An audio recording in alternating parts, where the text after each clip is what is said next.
fashion brand. And I get the name, and I now sit down and said, okay, I've gotten the name. What kind of clothes do I want to make? And I said, okay, let me make clothes for men. And after I've decided to say, okay, I'm going to make clothes for men, and I have to choose the fabric, I have to choose the brand, the logo, and I have to choose a vision for that brand. When people see the brand, what are the things that come to their mind? Is it quality? Is it creativity? Is it youthfulness? I need to think of those things. Then I sit down and I think, I say, okay, you know what? Let me do a luxury brand. So when people see this brand, the first thing that comes to their mind is quality. Because luxury brand, the meaning of luxury brand is not that because it's expensive. It's because it's high quality, not because it's expensive. The reason why luxury products are expensive is because you usually have to go through the process of using high quality materials, and they don't come cheap. So I now said, okay, I want to have a luxury brand. And I build it. And I become very consistent with this idea of not wanting to cut corners. I do high quality clothes. Even if the fabrics are very expensive, I maintain the same fabrics. I don't, after 1 or 2 years, I'm looking for, imitation, fake fabric. No, I'm consistent with that idea. Over time, people will begin to see my brand the way I've visioned and I see it. People will begin to see my brand in my own eye. And when you mention that name, the first thing that comes to their mind is, oh, man, that kind of quality, those clothes are bad, or they might be expensive, but the clothes are bad. Those are the things that come to people's mind.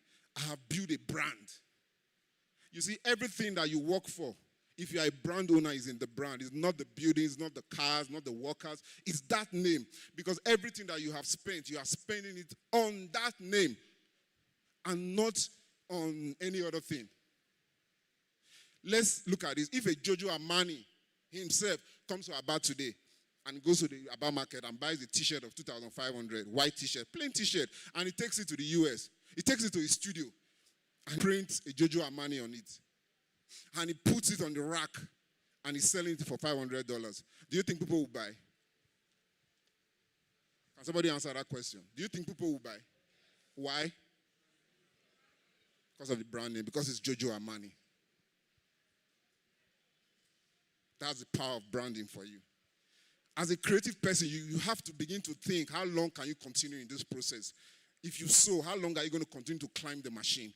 If you are pirating other products, how long can you continue to pirate other products? In another 10 years' time, do you think you have the zeal to continue to do what you do? You will not have it. The things I used to do 5 years ago, 10 years ago, I can't do them anymore.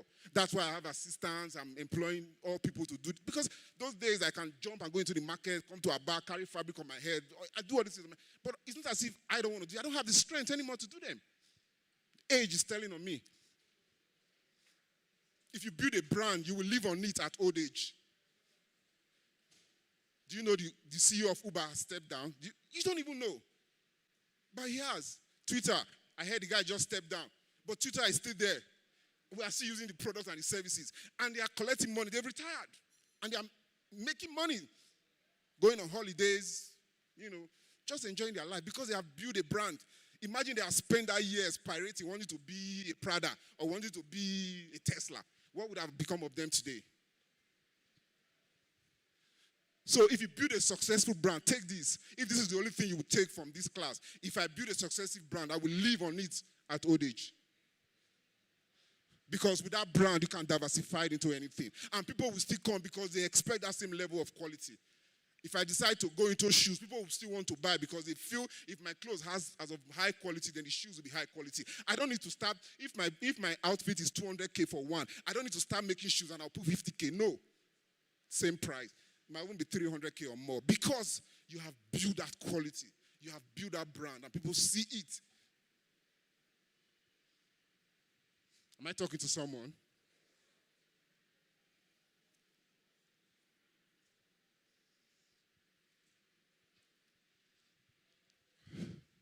I'm sure you guys understand the power of branding now. If a Samsung comes here now and get this building and put a Samsung on it, people will start going in because Samsung is here. The first thing they want to know, now Samsung, they'll say, no, it's Samsung. See your boss there, now Samsung. Before you know, the traffic there. Serious traffic because people want to buy the accessories because they believe they are buying the original. It's not because of the building. Like, that building has been there since, but you didn't notice it. The moment Samsung takes that name away and goes somewhere else, probably the owner of the building has told him to be paying rent of 20 million because it's Samsung, and they used to pay 10 million. It's okay, you know what? Make I carry my name, I carry my property. It goes to another building and put Samsung. What happens? The traffic, people that is going to, Samsung is not in Ada again, they are now in Alagba. Oh, really? Everybody has started going there. Why? Can somebody answer that? Why? That's it. I think we are flogged enough of this branding thing. Another ways in which fashion entrepreneurs can scale in the fashion world of today is to embrace social media, the advent of social media. That's another challenge here in Aba. A lot of you guys have smartphones, but how many people really use their smartphones to promote their business online?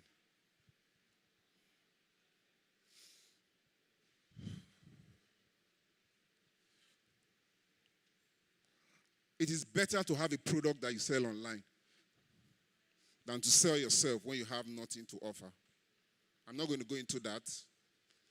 That's not why I'm here, but it's better for you to waste your data selling a product online than to be selling yourself and you have nothing to offer. So, if you don't have a strong social media presence, then you're not ready for business in this dispensation. Because, this is the era of digital technology. What can we do? So if you really want to be successful in the industry, you need to embrace social media fully. Don't bash it because you're unable to do it. Don't criticize it because it came too late for you. You need to embrace it because the market has gone online, whether you like it or not. It has gone online, and there's nothing anybody can do about it. Maybe you need to invent something else. But I can tell you today that the market is online. You don't need a physical store anymore to sell and make millions. Commercial properties will soon crash. Take it from me. People are not eager to set up physical stores anymore. You can sell online and make good money. People are cleaning up on Instagram, and a lot of you guys are doing Shaku challenge and all sorts. People are making millions. So Instagram has become the new market hub. That's where everything is happening. Anybody wants to buy anything now, they go on social media, Instagram.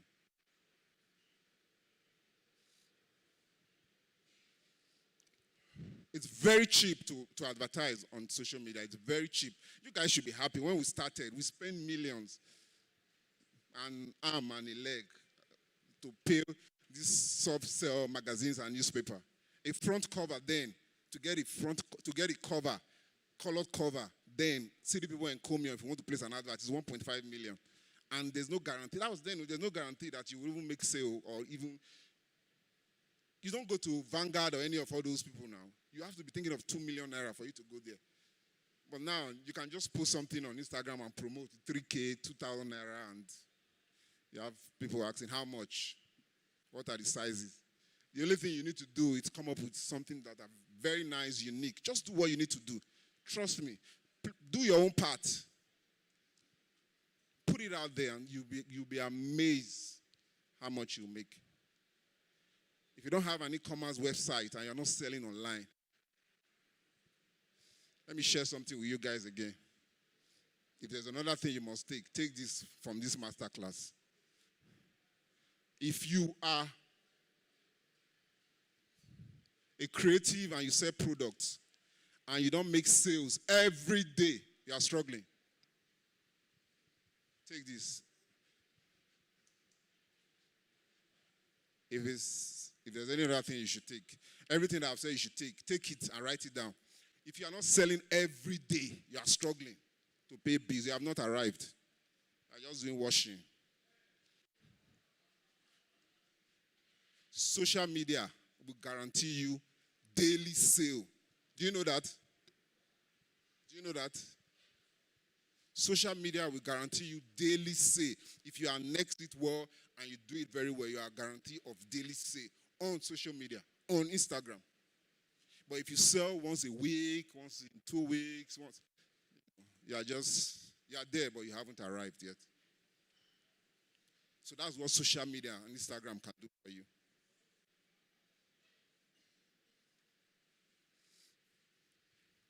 Another way that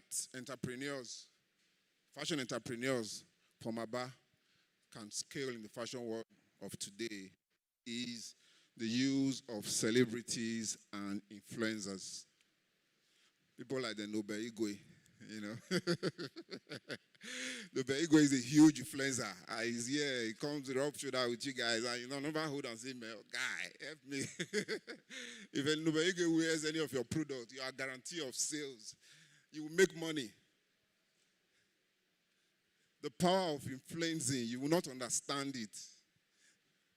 You say designers, until they like to use celebrity model. Glow. Go and check how much Glow pays for endorsements. Which brand doesn't use celebrity? If those big brands can be using celebrities to sell their product, who I be? People come and say, this one, use celebrity. You don't know why we do it. If somebody has 5 million followers and he wears your shirt and gives you a shout out on this shirt, bad. You have 5 million people who have seen it. Out of that 5 million, how many people do you think will buy that shirt? Am I talking to someone? 5 million people is seeing that product first.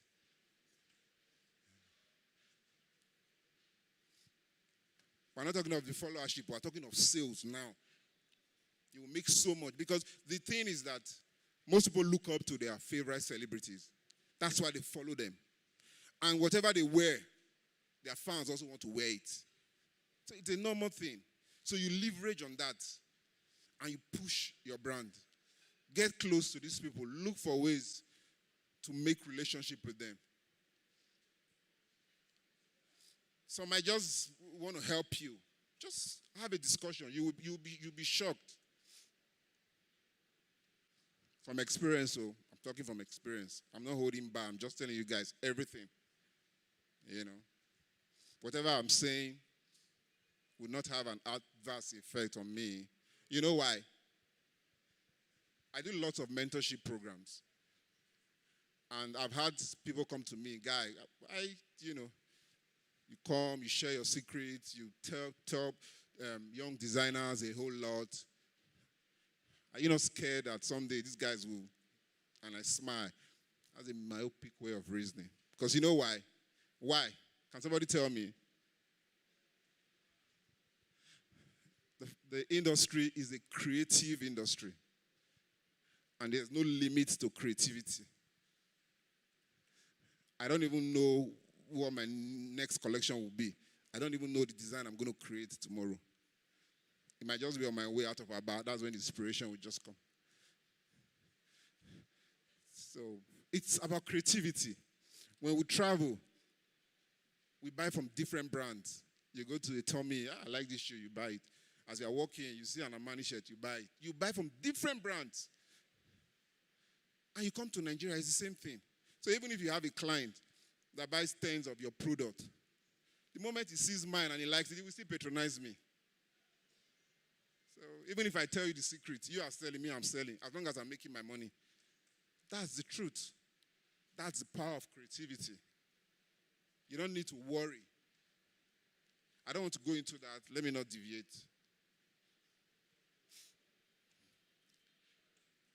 And finally, fashion bloggers is another way. The use of fashion bloggers. And we have a whole lot of them. I don't know if you guys are familiar with blogging here. Are you guys familiar with blogging? The use of fashion bloggers is another way for you to promote and make sale. The likes of them, Style Vitae. The likes of Bella Naija. A whole lot of them out there. Even Paul, Senji, Tribe and Elan, you have a whole lot of them. It's another way to make money. If you put your product out there, trust me, you you will make serious sales. A lot of international brands have, understand this and they are doing it.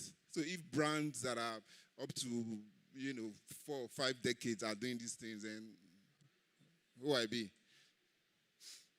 You know.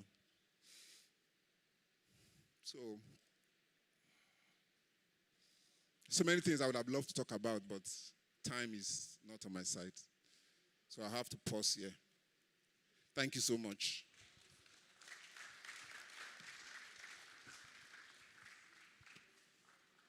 If you want to clap, why don't you do that much better?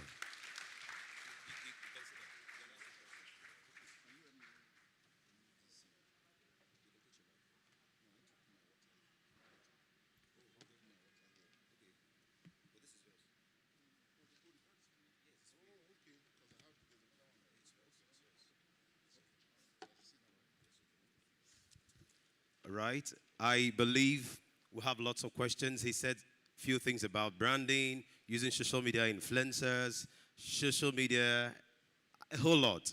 And I know we have lots of questions, so I'm going to give us opportunities to ask questions. But before that, I'm going to ask one question. Please, if you have questions, get your questions ready. We all know that social media, it's powerful today. When it comes to business, it helps your business. And I also know that there are some people in this place and some people watching who have invested in social media, and it seems as if social media is not paying them. So, sir, I want to know, what exactly is the problem? Is it that they are not using it well, or is there a better way to use social media so that it can benefit people? Because I believe some people have done paid ad. Do you have anybody here who can relate to that? You've done paid ad, you invested in Instagram, and it seems as if at the end of your paid ad, nothing came out of it. Maybe just got only one call at the end of it. While some will tell you, after this paid ad, I got huge and blah, blah, blah, blah, blah, blah, blah, blah, blah. So I'm asking, is it that they are doing it in the wrong way, or is there a particular way to go about social media to help our brands? Like I just said, you need to have something to sell. You need to have something that you are offering. You cannot do something that I'm doing and you put it out there and you are paying for promotion. I've done it already and it's out there already. People are bought a whole lot of the clothes and people have seen it. You have gone to pirate my clothes and you are promoting it. How much do you possibly think you can make? You need to come up with things that are original, things that people have not seen. So the work is on you, it's not on social media. Social media have given you the platform. The audience is there, the market is there. So it's left to have something that you know is worth putting out there. Something that you know will guarantee you sale. First of all, it has to be an original product. It has to be an original concept. If you're making a bag, don't go and do a Zara bag that is out there and you replicate it and you're putting it on social media and you're paying to sponsor. You can't make sale now. How much do you think possibly you make when Zara has done world campaign? Almost, millions of people are already carrying the bag. What are you promoting? You only promote your idea, your concept, things that you believe people have not seen. So if you have a bag that you have created, a bag that probably can do many functions that some other bags cannot do, or a bag that you believe, I'm not a bag maker, but I mean, just something you feel is new and fresh, is not out there. It could be the design, it could be the material, whatever. Those are the things you promote. Those are the things you put out there.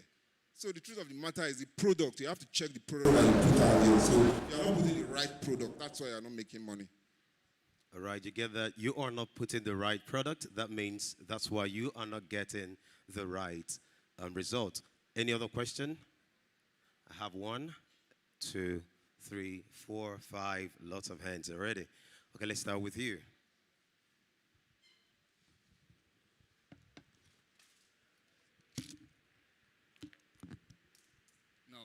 Thank you very much for the beautiful presentation. We learned a lot. Now, when you were about to start the presentation, you talked about how we can leverage our business.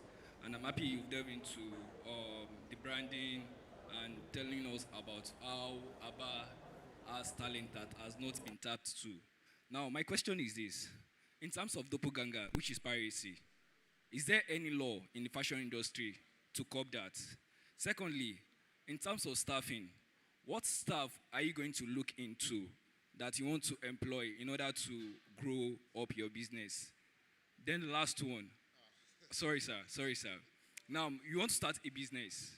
Now, what are the things that needs to be done before you start? And for example, you don't have capital enough. How are you going to attract investors? Now a full book. Now you want rights now. Wow. Man. Please, you need to help me. Guy, please, can you give him the mic? Let's take it one at a time, I beg. Right, one at a time. What's your first question, please? You lost me. Okay, my first question is that you want to start a business. Yeah. Now, what are the, let me say, pre-planning stage? What are the things you need to put into place first? Before you start a new business? Yes. Okay, let's treat that first. Now, starting off a new business, that's one of the challenges, that's one of the errors or the mistake most people make is that they just start a business, they start selling the product without a brand name. And after a while, they realize, man, I need to have a brand name, or something happens and they discover that I need to have a brand name. That's when they start cracking. Which brand name will I use? And the next thing, they will take their one or two names, probably maybe their nickname or their father's name or something, and put it. And the next thing, they'll just put it, they'll start selling the product, printing it on the product. They have not even done searches, they have not registered the brand, they don't even know if somebody else is using the brand for business, and they are spending money on that brand. What did I tell you guys about wealth if you are into business? Where does the wealth go to? The money you make from your business, where does it go to? The brand name. So after 2 or 3 years, you discover you want to go and register it, and CAC tells you, one guy, they use this name now, they reject your offer and say, come up with another name. I'm like, hey, Chineke Meo, what do? You have to go back again, get another name, and eventually when you get the name, you have done 4 or 5 years already. Now you have come with a new name again. So it's like you are starting all over again. That's one of the major mistakes that people make. So get your names, do searches, register it before you start to trade with that name. That's one of the first thing first. Okay. Now, he's telling you that the second question is going to be the last question. So I'm trying to look at the order of importance. Okay, let me put this. I know you said something about staff. Yes. Getting workers and all. That's what I want to ask now. Okay, ask the question now, properly. I say you have a business already. Yeah. Now, you knew, for example, we are talking about fashion business here. Yeah. Now, there are some stuff you have to do because you can't do everything by yourself. You're talking about social media and stuff like that. It's not possible for the owner to be dealing with the social media stuff and the rest like that together with the business order. So, what are the necessary staffs that will need to be put into place? Well, it's only God that can help you. You understand? To get good staff. And you don't get good staff overnight. It takes a while. You understand? People come into your organization and they walk their way up there. You might get a sales rep that eventually might become the manager of the brand. You understand what I'm saying? So when you employ, there are some certain things you look out for. If you're employing a tailor, most times, on the issue of tailors, let me just tell you guys, get tailors that are raw. Get tailors that are just finished apprenticeship. I'm telling you from experience. Don't go and be looking for tailors that you feel, this guy. If a tailor come and tells you, I've worked with Vance Carey, I've worked with Toskimi, just kindly tell him and say, well done, I'll get back to you. Don't employ him. I'm telling you the truth. That's a story for another day. Get young tailors that are out there, that are hungry, that want to learn. You understand what I'm saying? Start with them. Over time, 1 or 2 years, they'll become bad. And those are the tailors that will stay with you. They will stay with you for a long time before they step out. But those ones that have already started stepping out, they are looking for greener pastures. They will come to you that is just starting. They expect you to be paying them the kind of money I pay them. Come on. They'll just frustrate your enemy. So in terms of looking for workers, there's really not a law, or I don't know how to express myself, but you know what you want. So when you do interviews or when you see them, you do a brief interview and see if they have what you're looking for. And if they have it, then you employ them. It's only God that can make them stay. Because even if you pay them the best of money, if the guy wants to go, he will still go. If it doesn't have a neighboring environment, he will still go. And also, apart from just salary, you also try and look out for their interest. One of the problems that most designers have is that the moment they start making money, they just put a wall between them and the tailors, and the next thing they get a manager and tell the tailor, go and report to the manager. After a while, in another 4 or 5 years, you see what the monster it will create. You understand? Let your tailor be able to have one-on-one conversation with you. You understand? If there are issues, let them be able to come to you. I'm not saying there's anything wrong in having a manager. I do have a manager, but I tell my tailors, if you have a problem, come to me. I will answer you. Because the manager might be the obstacle, and before you know it, you come one day and you discover that half of your staffs have left you. So apart from salary, you need to know more about them, their well-being, where do you live? If they have issues, they should be able to come to you. Is there any other way that you can help them apart from the salary? Help them. Those are the things that will keep them. Right. There's a whole lot, but like I said, time is of the essence, so I can't go into a whole lot. But I think I've answered a few of your questions. Half of it. Okay, which other question? Let me take one more. My question.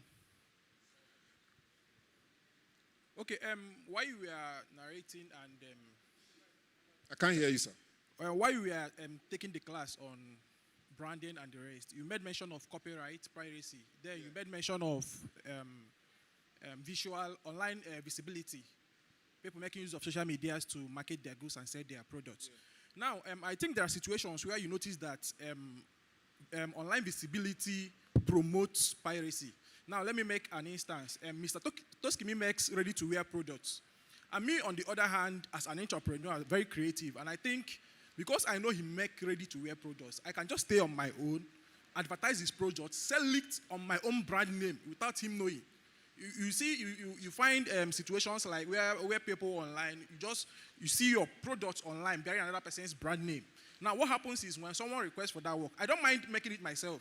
I might actually go to him, buy the clothes from him, and resell. He's making profit. I'm making profit. But then, don't you think that my online visibility is actually copyright and demoting his product? Because instead of promoting his brand, I'm promoting my brand. Thank you. See, on that issue, there was one time in Lagos I was fighting designers and tailors, and one day I told myself, I want to live long ago. Why not just carry fights unnecessarily? People will always copy your design. I've had a young designer come to me and say, sir, man, you have really helped me. All those your clothes there, I didn't make them. I'm making so much money out of it. I'm not sure you will make more money than I make. I'll laugh, you understand? No problem, you understand? Go ahead, you understand? But you see, the truth of that's why you discover that most of us, you see, when we bring out this collection, we watermark, we put our logo, our brand name on them, you understand? Those are the little things we can do, you understand, to be able to protect us.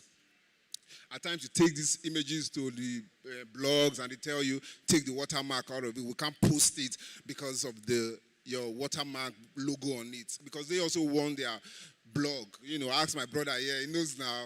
They will tell you they also want their blog to look too slush, so they wouldn't want to put all those things that will now put your brand name and logo. But you have to think as a businessman.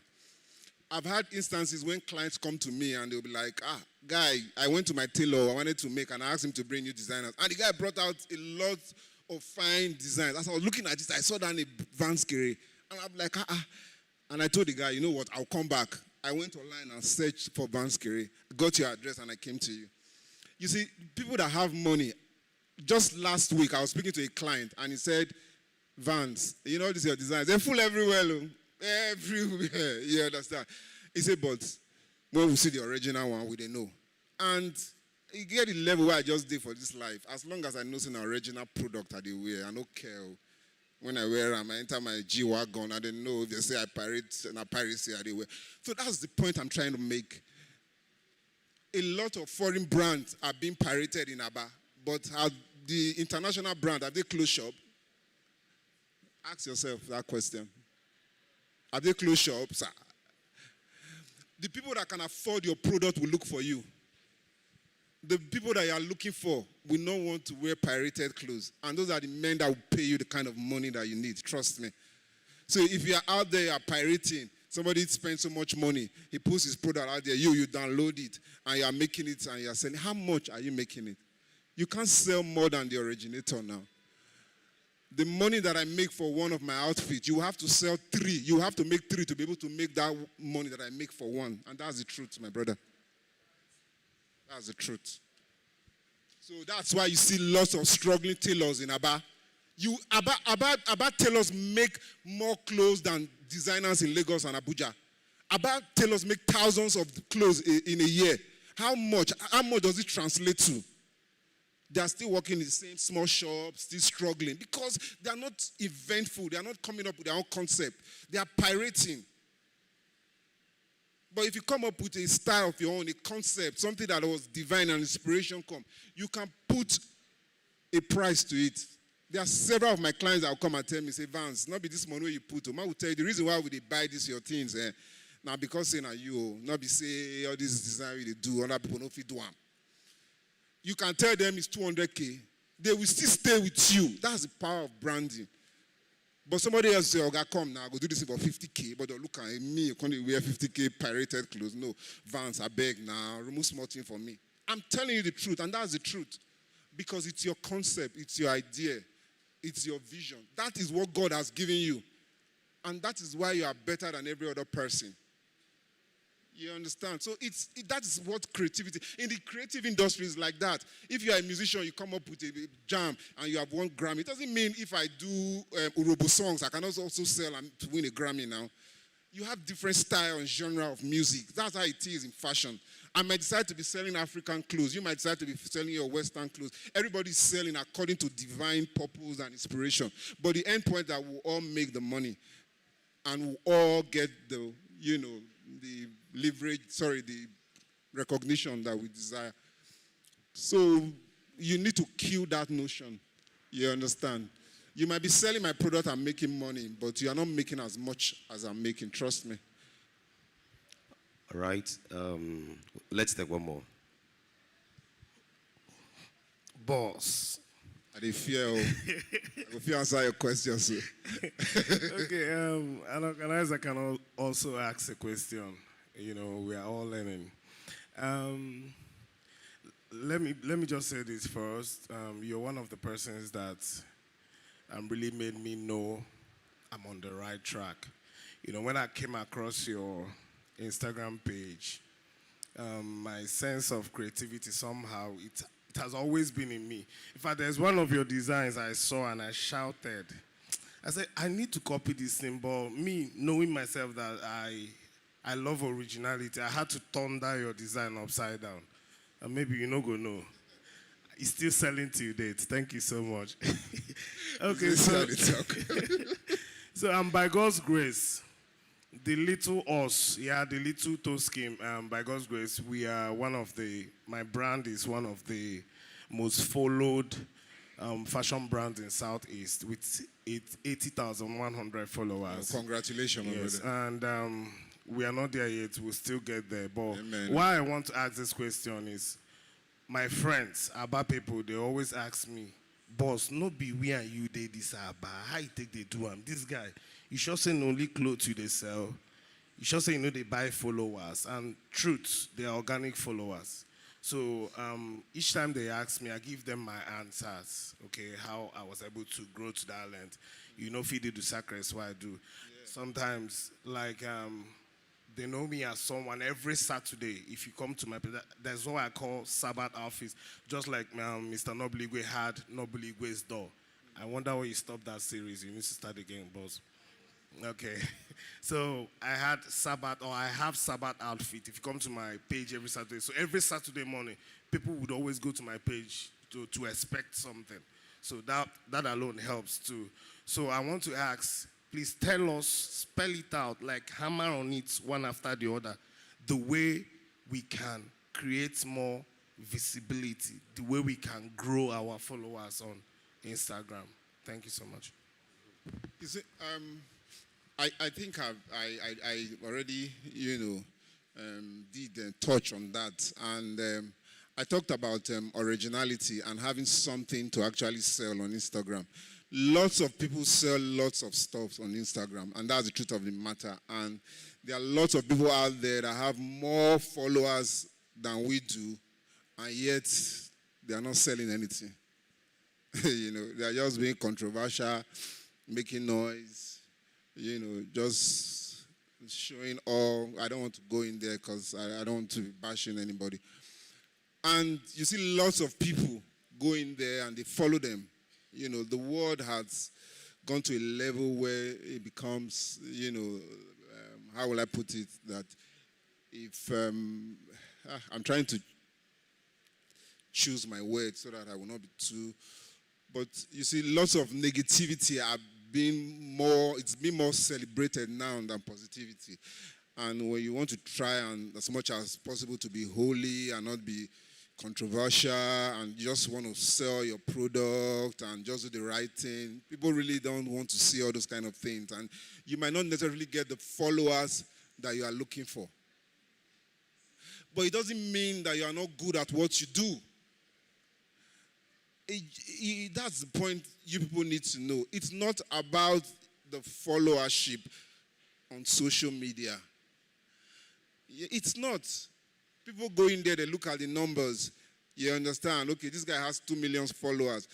This one has 1,000 followers. It doesn't mean that the 2 million followers, because you have 2 million followers, that you are better than me that have 1 million followers. I might be selling clothes, and at the same time, I preach the gospel.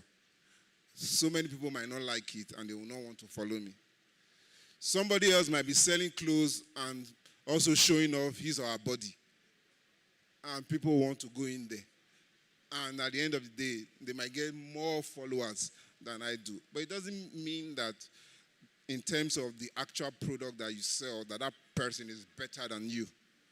So my advice is that don't concentrate much on followership on social media, but concentrate more on the product that you sell.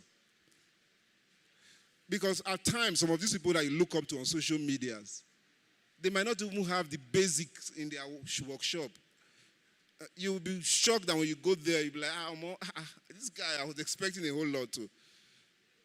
They might not be selling, they might not be investing more on the product, but rather they might be investing more on themselves. You understand the point I'm trying to make? So your focus should be invest more on your product. Don't worry about the followership, how am I going to get followership, because in the process of wanting to get followership, by all means, you start to do things that are not in line with your vision and purpose for your life and God's plans for your life. I don't want to go spiritual, so let's leave that side out. But the point I'm trying to make is that don't concentrate on getting followership. Don't let that not be your priority, I mean. I'm not saying it's not good to have followership in Instagram or social media. It's very good.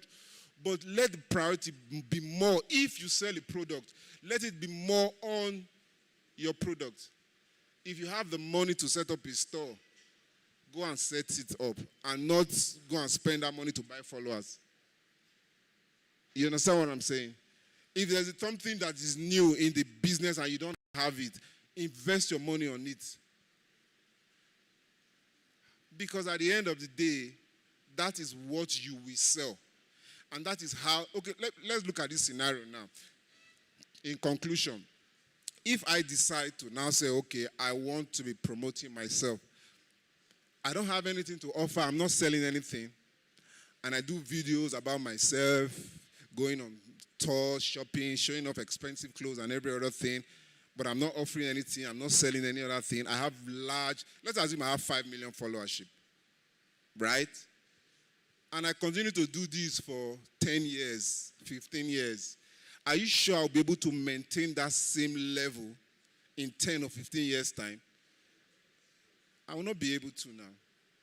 And by the time my body is becoming flabby, I don't have those curves anymore. That's for girls. For guys, I'm losing my, endowment and all. What will I be offering people now on social media? And by the time I want to retire, what will I retire to? Right? I just told you guys about Uber and Twitter and every other thing, how their CEOs have stepped down. But the money is still coming in, they're still making money. You understand what I'm saying? So if you continue to concentrate more on yourself because you want followers and you're not selling anything, and at the end of the day, what happens after 10 years? What happens to you? What happens to your life? How are you going to, maintain yourself and every other thing? But if you have a brand that you have invested so much in over time, you can step aside. You can have people come, you can diversify, you can do a whole lot with it. So in conclusion, it is good to have followers on social media, but let it not be a priority. If you sell product, let the priority be more on the product that you sell. How am I going to get these new designs? How am I going to come up with a new lookbook? How am I going to get a new machine that does this fantastically well? How am I going to set a store in New York? How am I going to have my product in J-Bog and every other places? It's possible. That should be your headache.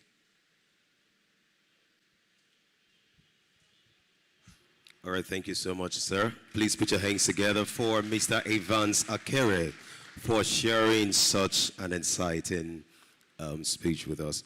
Please, sir, I believe and I've seen lots of people burning with questions in their hearts, but because of time constraint, we may not be able to take all the questions. So I want to know if there's going to be a channel for them to forward the questions to you and get answers. If they do that via Instagram, will they get answers? Yes, of course. Yes, of course. Did you get that? Definitely. So what you're going to do is, once you send him an Instagram message, please link it to Abba Fashion Week 2021 so that you can get a quick answer. Right, sir? All right, thank you so much. Please put your hands together for him as he goes back to take his seat. Come on now, keep the applause coming. Abba Fashion Week, keep the applause coming. Thank you so much. All right, moving forward, I'm going to welcome my boss. He happens to be the Director General of Abia State Quality Management Marketing Agency and also the Chairman Local Organizing Committee of Abba Fashion Week. Abba Enyimba City, please put your hands together and welcome Honorable Sam Hart. Thank you very much. I wouldn't ask that everybody claps for me because I do not think that we are deserving of that applause. So I give you back the applause. I would like to start by apologizing. If you want me to go on my knees, I will go on my knees, especially to Mr. Evans Akere of Vanskere, my sister Choma Obudimpa, and all the other guests. And of course, all of you guests, delegates, attendees, conferees that have come to be a part of what we're doing today. On behalf of the organizers, we sincerely want to apologize to you for the technical hitches that occurred leading to the late commencement of this event, especially Mr. Akere. He was billed to be airborne in another 30 minutes. He was supposed to go back to Lagos today. But because he really wanted to impart what he came with to all of you, I've not even discussed this with him. So this is me now. I'm twisting him into saying that he agreed with us that he's going to stay back so that he can. I thought you'd be clapping for him by now because this is a man that you've heard how much. I hope you've all Googled him.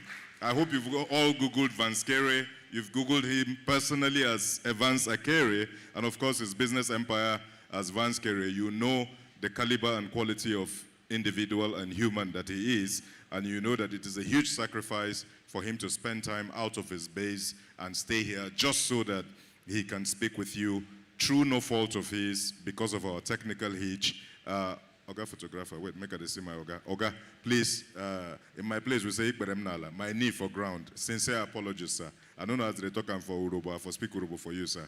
I beg, sir. Our apologies. My sister Choma, please, thank you. Help me clap for him once again for his sacrifice, for agreeing to stay back because he would have left here by 2. But by 2, we were not even ready. The honest truth is that we got careless. Last year went seamlessly. Everything was just working according to the click of the finger. And this year we thought it was going to follow the same pattern, that everything was just going to also work seamlessly. But the way these things often happen at times, we had one hitch after another, and it just snowballed from there. So once again, sincere apologies. Thankfully, luckily, we are gradually getting there. This is not even the full picture. You're supposed to have a lot of razzmatazz and glitz on this screen back here, but they're still struggling with it. And I'm very sure that between now and tomorrow, everything is going to be resolved so that we give you an amazing and fantastic runway grand finale for Aba Fashion Week tomorrow. Who is excited about that? Who is waiting for that? You're not going to recognize this place. Once we finish and shoo you all off, we're going to start rebuilding this whole place to create the stage of the year. Last year was mind-blowing. Who was there last year? This year, we promised that it's going to be something even bigger. So, Mr. Kerry, once again, thank you. Ms. Obudimpa, we see all your work with Red Button. We see everything you're doing with the Tony Elumelu Foundation, with all the other big names that you work with. And we consider it an honor that you agreed, accepted to come and spend time with these people here today. Once again, please, you have smartphones. You have to utilize it. When you hear that people are coming to speak to you on a masterclass, the simple thing for you to do is to look them up. Google their names, Choma Obudimpa, Red Button. You'll see all the work that she has done so that it conditions your mind to what she's coming to tell you and even prepares you for the kind of questions that you are going to ask her eventually. This might just be your one meeting moment that will change your life forever. Of course, I can't conclude without thanking my brother and my friend, Noble Igwe, Odogu Nomo Marco, Abba brought up. Please, let's put our hands together for Noble. Noble was with us last year. He was one of the spokespersons, facilitators at the masterclass for Aba Fashion Week 2020, the novel, the first edition, and he sacrificed also to come and be with us. And today again, all the way from Lagos, because of his love for Aba, because of his love for us, Noble has once again come to be with us because Noble said if he can make it out of Aba, he does not want to be the only light in the firmament. He wants to take as many people as possible with him to the top where he is operating. And I'm very sure that in this hall today, there are many people that are going to take that same step and expand their game, hone their craft, and become the next raves and waves that we're going to hear about. Is that person in this hall today? Is that person in this hall today? On that note, Toskimi Ugomdi Obona, Samuel Egara, Chinyere Katobi, all the rest of the organizing team, wherever you are, thank you very much for all the sacrifice, all the sleepless nights, for tolerating my hassles. Our sponsors, of course, Bet King, I hope the representatives are here. Beautiful lady, thank you very much. Please, let's put our hands together. That's why you can attend this for free. If Vance Kerry was to hold this in Lagos, I don't know how much the gate fee will be, and I don't know if we can afford it. But then he's coming.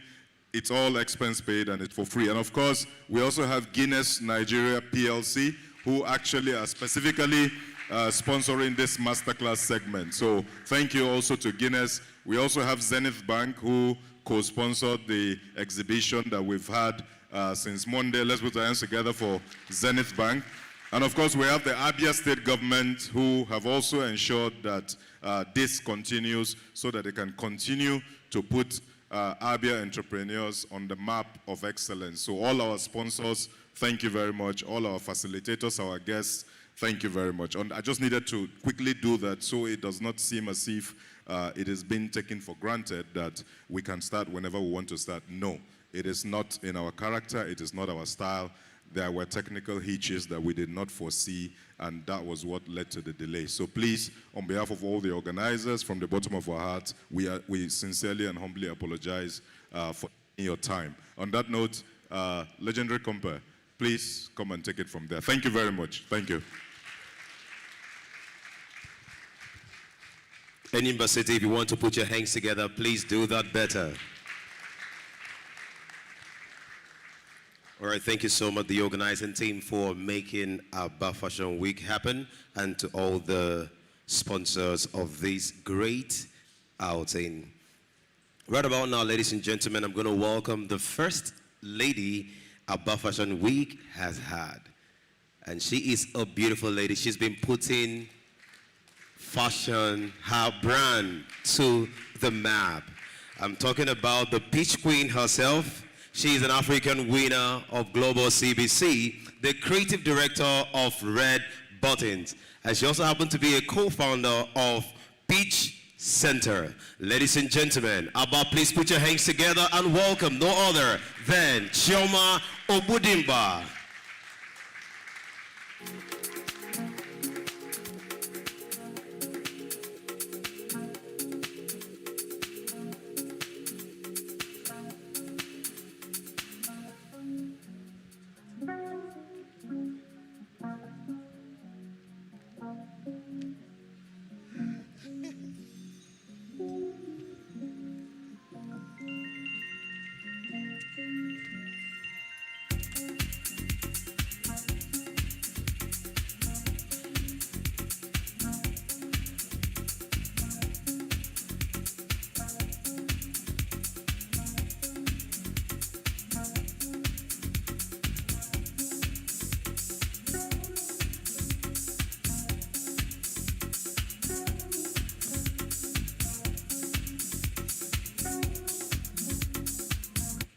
Good afternoon, everybody.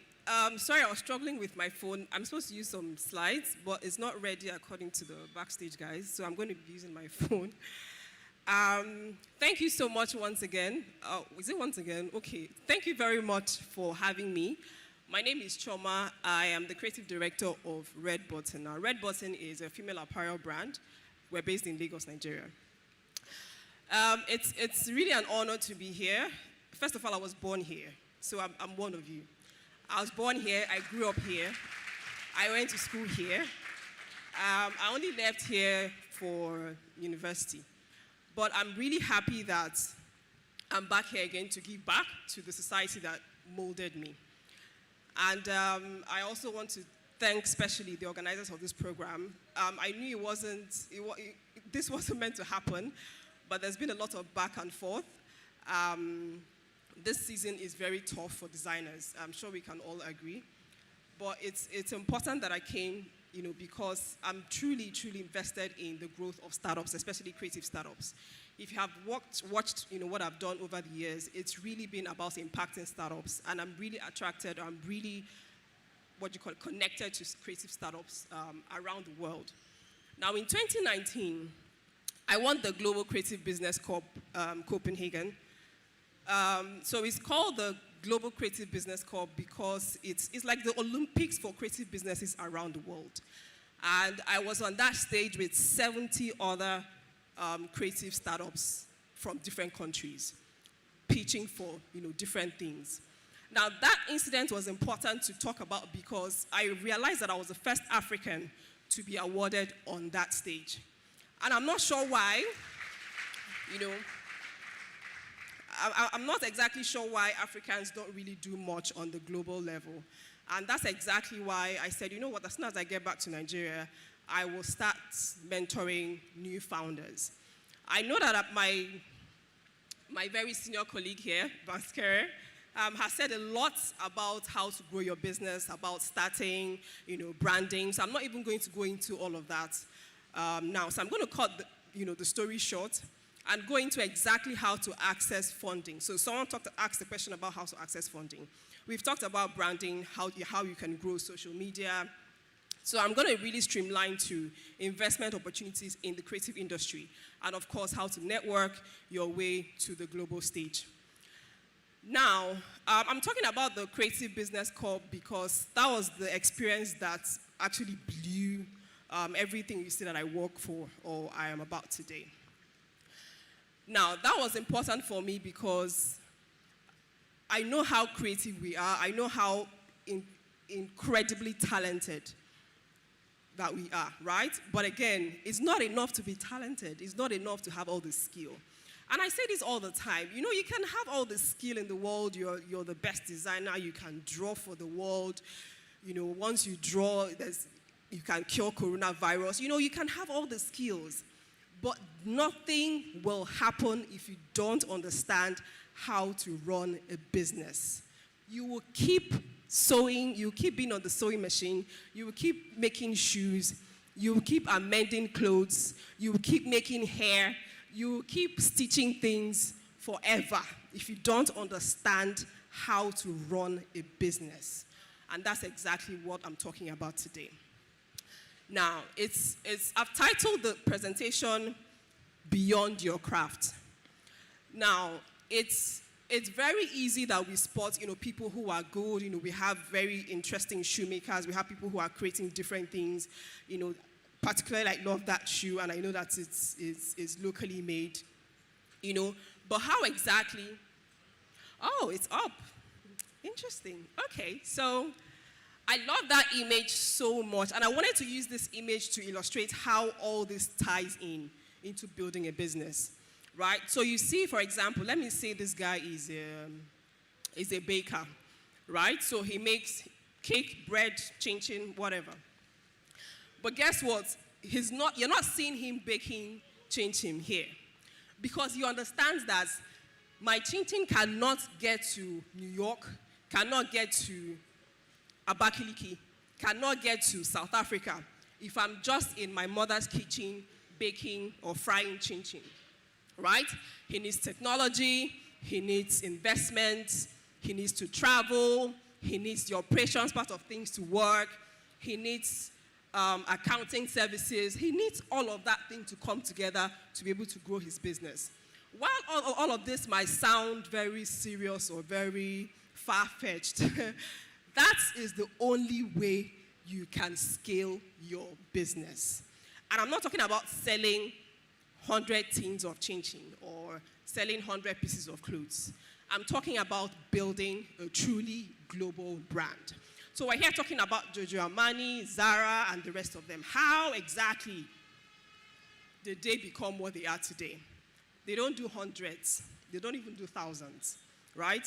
We are talking of scaling your business. You can scale, by making 100 pieces of T-shirts and do one Instagram post, and it sells off in 1 hour. You haven't really gotten it right? Before an investor, someone was asking a question about an investor. Before an investor will deem your business fit for investment, I don't know how else to put this, but you have to pay attention, because this is actually the crux of scaling your business beyond just selling more.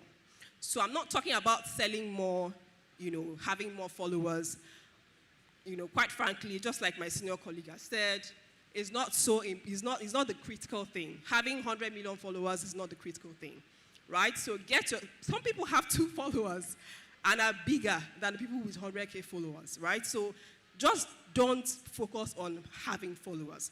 Focus on building the back end of your business, such that when you're not even there. Can you go back to the cover slide?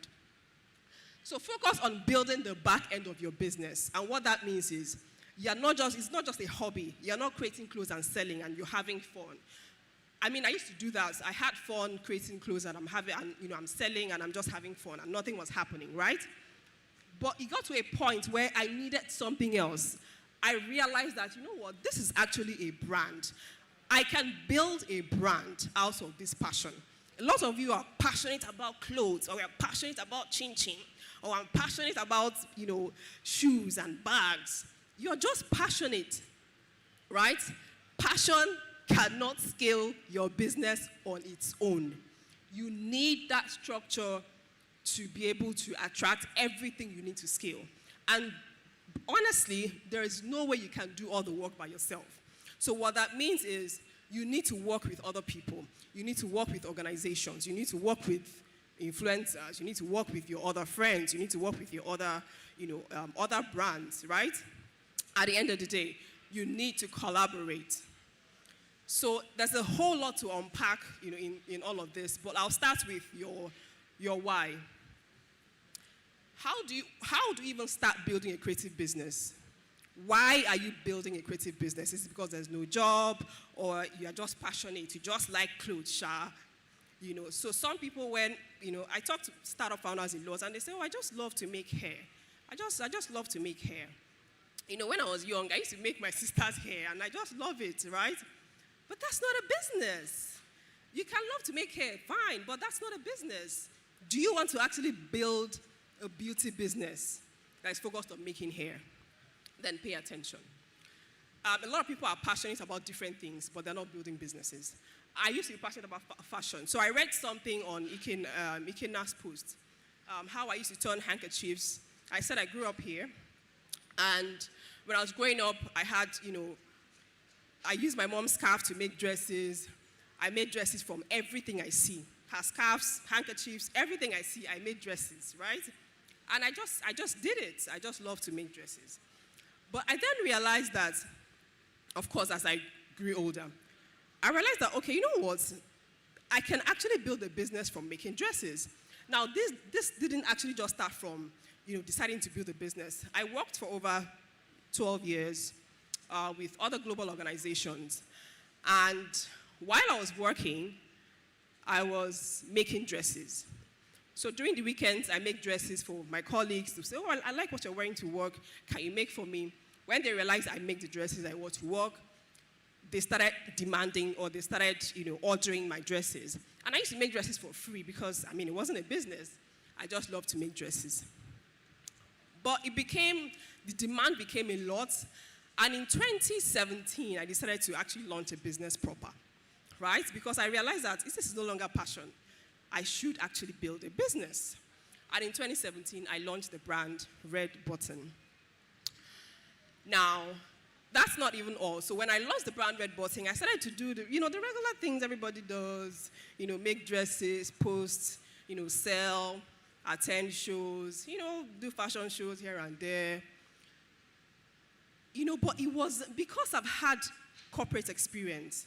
I know how it is to build a global business, right? And that also is something you need to, think about. I know that not a lot of people want to work for other people. I've heard people say, I don't want to work for anybody. I want to be by myself. I want to be my own boss. There's nothing wrong with being your own boss. But if you have the opportunity to work for a reputable organization, please do work for a reputable organization.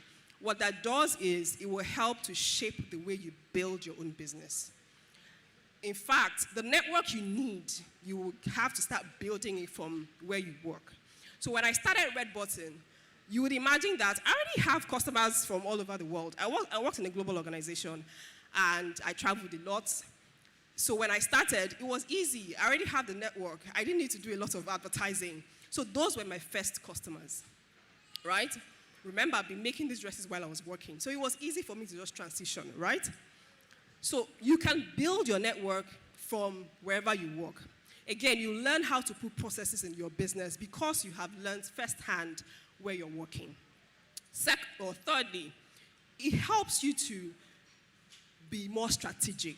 So I understand how my company launches this project in Ghana, or how they will launch a project in Spain, or I understand how, teamwork works, right? So in fact, it builds the knowledge and skill you need to run a business. So if you do have an opportunity, I know not a lot of people will work for people, but if you do have an opportunity, please take it seriously.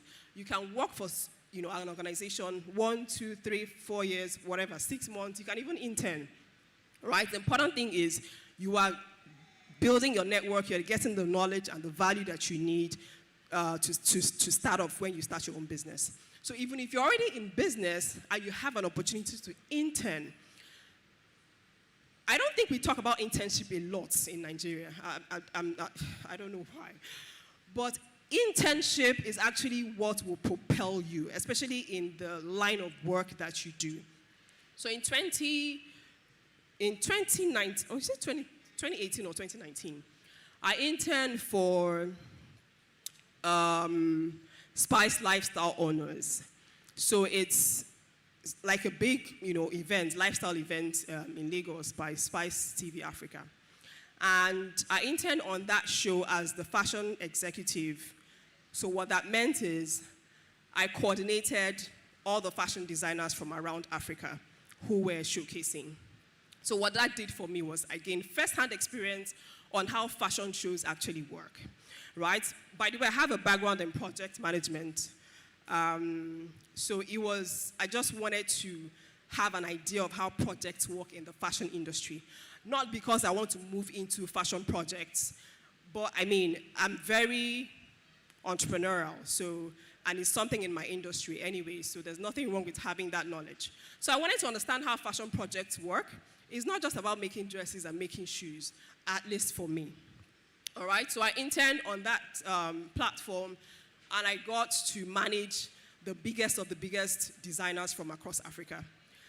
And of course, manage the fashion show itself. So it was a great opportunity for me to learn and also connect with other fashion designers who are bigger than myself. And that gave me the opportunity. Now, I mean, if I have to do any events in South Africa, I already have a network of designers who are going to work with me in South Africa. If I decide to do anything in Ghana, in Kenya. And you see, that's exactly how these things work. You don't buy network. You network with people. You have people in your network through these events, through working and contributing and volunteering and interning. That's exactly how you build your network. Now, let me go back to your story. Why exactly have you started? So a lot of us, of course, we're passionate about it, or it's something that my mom used to do and I decided to start doing it. You know, we just love it anyway, right? And there's nothing wrong with that.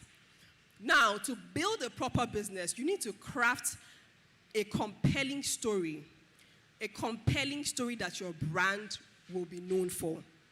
When we hear of Maya Tafo, we already know in our mind, we already know what Maya Tafo is about, right? Because he's projecting a unique story. And all the time, wherever you see his shows, it's a unique story he's projecting. I'm not making a normal dress like you're wearing, like every other person is wearing. There's something unique about my own fashion. There's something unique about Vanskere's fashion. There's something unique about Maya Tafo's fashion. There's something unique about everybody, right? But you need to be able to project it. It's not enough to just have, I mean, I might just have a black dress, right? It's a normal black dress. But if I don't understand the story behind that black dress, it's a normal black dress, right? I should be able to understand the story behind your brand to be able to connect with what you're saying with your collection, right? So build a brand story, and it doesn't happen in one day. Don't think you can go home and just cook up something. Okay, I think I should say we love water, so all our clothes look like water, right? So you don't just wake up and cook up one story. It doesn't happen in one day. So take your time, just have it at the back of your mind that you need to start building a brand or creating a brand story, right? What are the things that are important to you? What are the things you're most passionate about? What are the things that you are most interested in? So let those things reflect in the collections that you create or in whatever product you sell. Let those things reflect. I'll give you an example. In 2018, I decided that, I don't want to do what everybody else is doing, right? Remember, I've had this experience over, 10 years. And I used to do a lot of sustainability projects in those companies. And I thought, maybe I should infuse sustainable fashion into my business. And that's exactly how this whole thing started. So I started researching. Of course, it took over 6 months, researching, asking questions, attending sustainable fashion events, just to understand how to infuse sustainability into my fashion brand. And I got into a lot of accelerator programs, of course, during then. So it's a lot of work. It's not, all of these don't happen in one day. So I got into a lot of these accelerator programs, from, a lot of global organizations. And I realized, okay, these are the things you need to do. So I started to research how and the kind of products or materials I should be using. And the only reason I did that, and to be very honest, is not because my dresses are from heaven or, anything else. It's just because I just want to be different. I want you to hear Red Button and there's something unique you're thinking about. You're not thinking, oh, it's another black dress or it's another red dress, right? There has to be something else that comes to your mind. And that's exactly how I've been able to get so many opportunities, because of the way I've streamlined or I've told my brand story, right? And it doesn't even mean it's 100% of my business. So what I do in sustainable fashion is not even 100% of my business. And that's because sustainability is a long-term thing. It's not something you wake up and you say, oh, I'm sustainable. Now I'm 100% sustainable. It's a process. You continue to improve on your sustainability agenda for, however long your business reigns, right? So I started to toe that line. And that was important for me because I'm already on a lot of global stages. And I see that there's so many fashion companies, there's so many fashion designers, so many people are doing beautiful dresses. How can I come and tell you I'm making beautiful dresses again? Are you the only one making beautiful dresses? There's nothing interesting again now. Everybody's making black dress. So why am I giving you my money? Why do I want to invest in your business? Why do I want to collaborate with you and not somebody else? I needed to craft a unique brand story. So take it from me. If you want to truly scale, if you want to access global opportunities, you need to craft a unique and compelling brand story. That's number one. Now, what's your business known for? So this illustrates how we are all making black dresses, right? But you see, there's something different about all the dresses. I'm using dresses in this case. There's something different about all the dresses. There's something different about the packaging of the first one and the packaging of the last one. They're probably doing the same thing. It's the same, covering for your body. It's the same shoe. It's the same everything, right? But the packaging is different. The style is different. The story is different. That's exactly what I want you to do. So this person could be Maya Tafo. This could be Van Skere. This could be Red Button. This could be somebody else, Zara or something, right? They are awesome, beautiful designers, but they have unique brand stories, unique things about their businesses that nobody else can take, right? So even if you try to copy me, you cannot be the Red Button. You are just another copy. And of course, it's not just me you're copying. So you are Gbogbo Eru. Oh, sorry. You are everybody, right? So Gbogbo Eru means everybody joined together. So you are copying everybody, Sha. You don't have your unique brand, right? So that's exactly why you need to create a unique brand. Next slide. Now, I was talking about in creating a unique brand, it's also important because the people who you're talking to, who you want to collaborate with. So in this growth trajectory, right, I'm taking it towards not social media now, not the actual dresses you make, because, Van Skere has talked about all of that already. So I'm taking it through collaborations, getting investments and funding, right? That's exactly where this whole thing is going. Now, first thing, how do you even start to build? Research. I talk about research a lot because where we are, we just want to do sharp, just create 100 pieces of shirts and put on Instagram, and we are selling, we are bad. We don't do research enough. And before you can even create a brand story, you need to have researched even other brands you look up to. What is unique about them? How are they creating? What message are they passing? Right? You have to do all of that even in your process of research. All right? You have to research other brands, and not even just local brands, because your inspiration can come from anywhere, right? Research global brands, brands around the world. How exactly are they working? How are they structured? What's their story? Why are they doing what they're doing? There's so many questions you need to list while you're doing this research. And I'm saying this because this is my story. This is what I did. This is what I went through. It's not something I learned in business. I'm not sure if this is taught in business school anyway, but I went to business school and nobody taught me how to research my brand story, right? So research. Find out exactly how people are doing it. The people who have gone before you, how are they doing it? What can you take from them and use that to build your own story? Next thing is structured operations. I've already talked about this in the first few minutes. You have to be structured, even if it's just you alone. So in 2017 when I started, it was just me, myself and I, CEO, logistics manager, marketing, everything, it was me, right? So it was even me on the machine. So I was cutting and sewing and marketing and everything was me, right? But you never know. So it was structured in such a way that someone is in the DM answering you, oh, hello, ma'am, this is some name from customer service, or this is customer service, how many shirts do you want, right?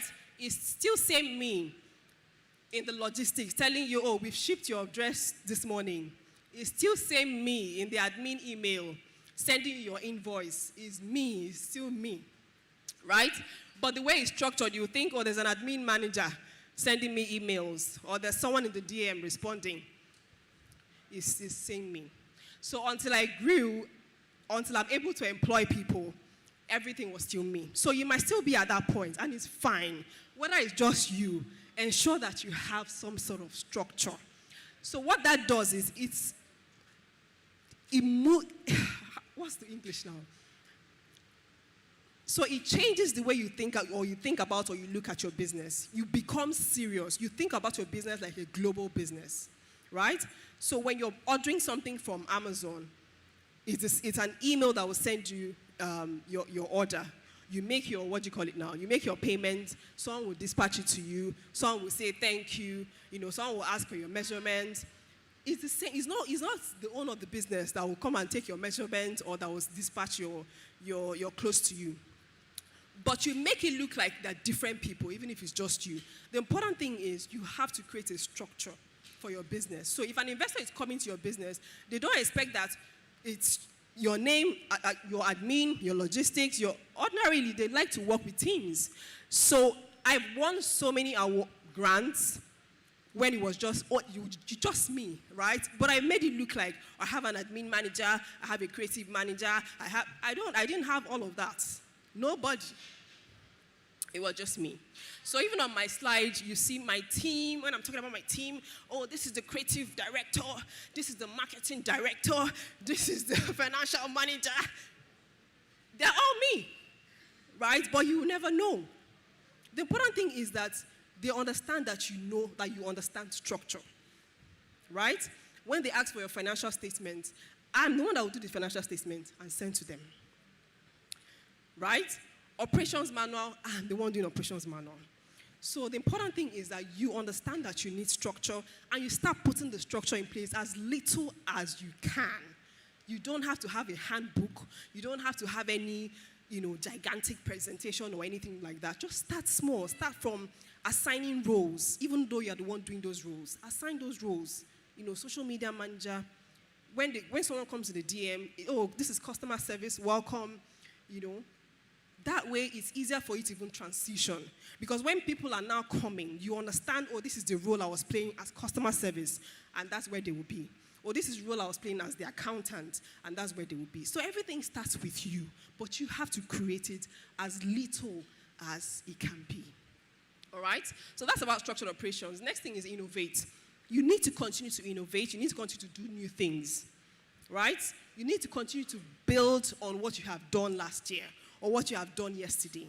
You cannot do the same thing over and over again and expect that you scale. Even the biggest of the biggest brands, they keep churning out new things every other time, right? You need to innovate. Now it's technology that is reigning. You need to infuse technology into your business. I'm not sure how you're selling if you're not even using technology. There's so many e-commerce websites everywhere that you can take advantage of. And interestingly, they are free of charge. You can be on those platforms. You don't pay anything, but you sell on those. There are tons of them. I don't know if I can mention their names. There are tons of e-commerce platforms now. Get on those platforms and start selling.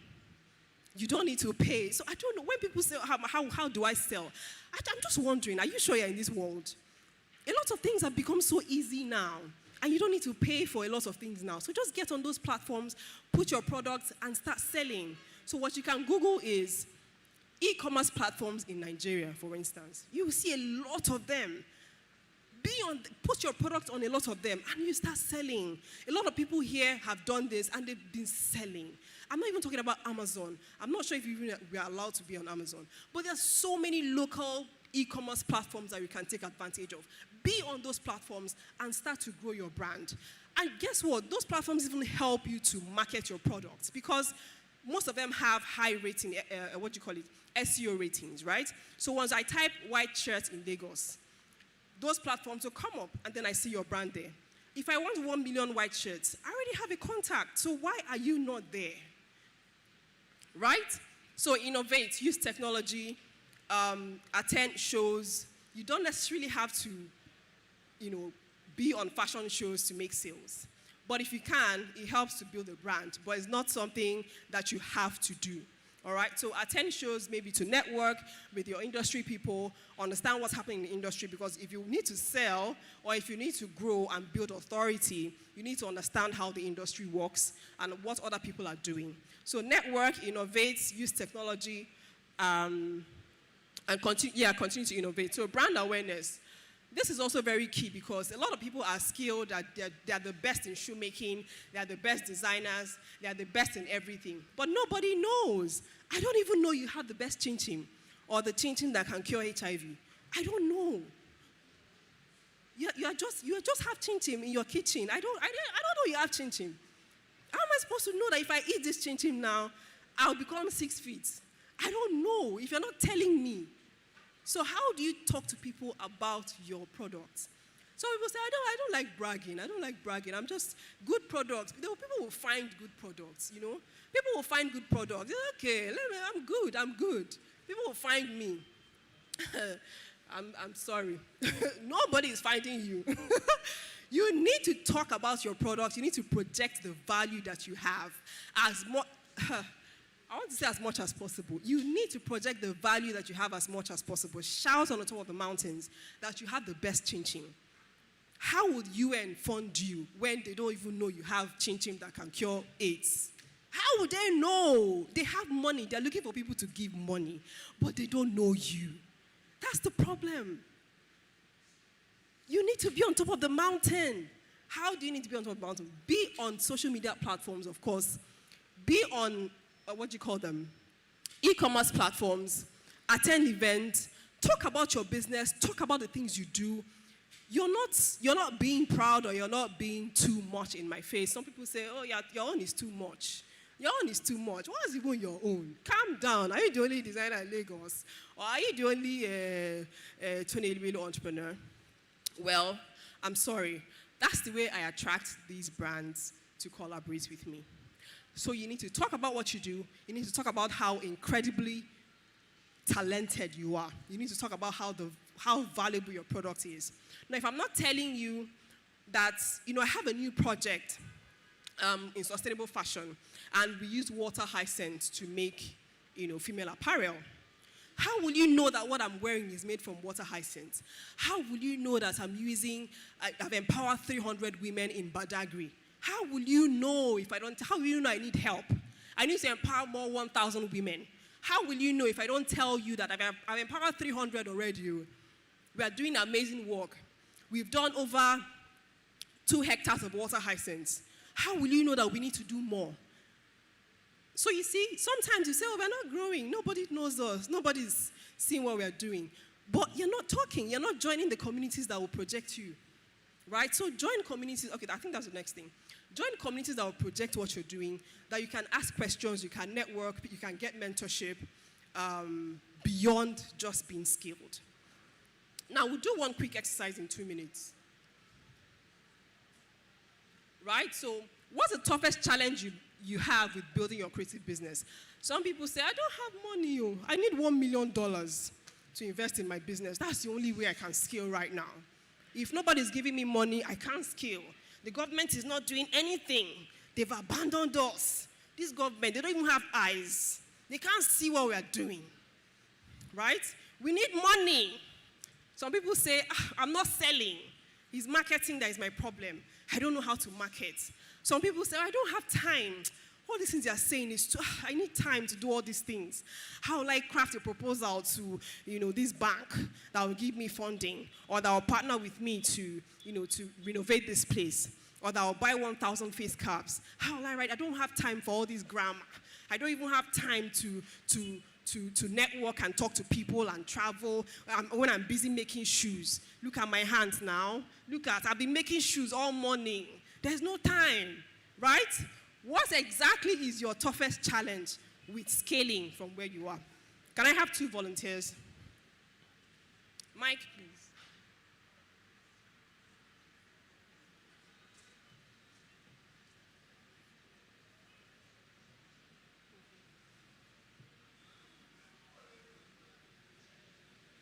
So I need you to tell me, out of these 3 things, what are the toughest challenges you've had with scaling? Why have you not moved from where you are to where you want to be? What's the issue?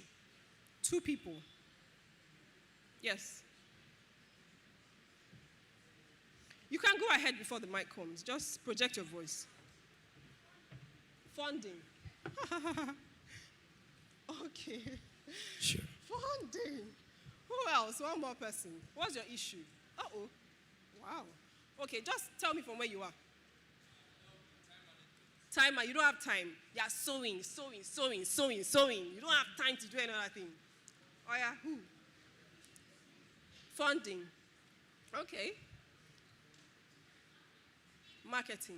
Oh. Okay. So you see, 3 people said funding. Now let me tell you that funding is not what you need. All right? I'm sorry. Funding is not what you need. You haven't thought about your business. First things first, right? When I started my business, I didn't have any funding. You might think, oh, it's a lie. She has been working. She has money somewhere. She just started, baba. Everybody knows her. She's connected. That's not the case, right? I started to apply for funding when I started my business. So you don't need funding. I tell startups a lot that what you need is people, right? You need to start networking. You need to start talking to people. You need to start collaborating. So lots of things I pay for or not pay for, a lot of things I get, they're not because I pay for them. They're because I have the people who can do them for me. So in fact, lots of fashion shows I've done, I never pay for any fashion shows. I always win those opportunities. And that's because I understand the need for saving the little money I have, right? And leveraging on my network and what I can do. So I can talk to people and give them value for value in return. All right? So you don't necessarily need funding. If funding comes, great. But as you're starting, you don't say it's funding you need to start or it's funding that is making you not scale. You have to work with what you have and keep moving from there, right? You can make progress without getting external funding. I make progress without getting external funding. Talk to people, start even working on what you have and start promoting yourself. That way, funding will easily come. Right now, I'm not even applying for funding. It just comes to my email. Oh, Choma, we have spots for 10 people for 7 million naira. Are you available? Can you send us a financial statement?